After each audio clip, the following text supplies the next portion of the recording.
Hello everyone and welcome back to our new video. Well, you aren't using your Prime as much anymore. Maybe the free trial is ending or you just want to save money. Canceling Prime is easy if you know where to look. Well, Amazon also doesn't hide it, but it's not obvious either. So let's walk you through how to actually cancel your Prime membership in Amazon Shopping or Amazon.com in 2026.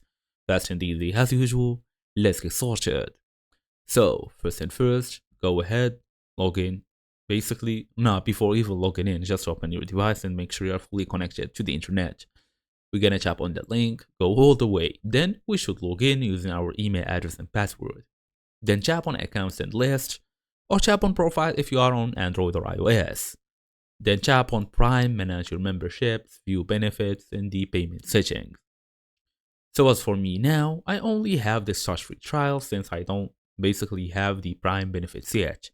For you guys, you will be able to select manage membership, tap end membership and confirm the cancellation.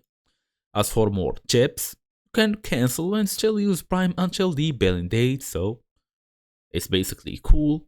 You can take a small free trial, then cancel it later and still benefit from a 30-day Prime Video, Prime Music, Amazon Photos, and all of these other options. Amazon may offer a discount to stay. You can also set a reminder before the trial expiration. You can restart Prime anytime later, so don't worry about it. And that's how you cancel Prime without stress. No hidden fees, no awkward steps. Just a few taps and you are here. So thank you all for watching, and I will see you all in the next video.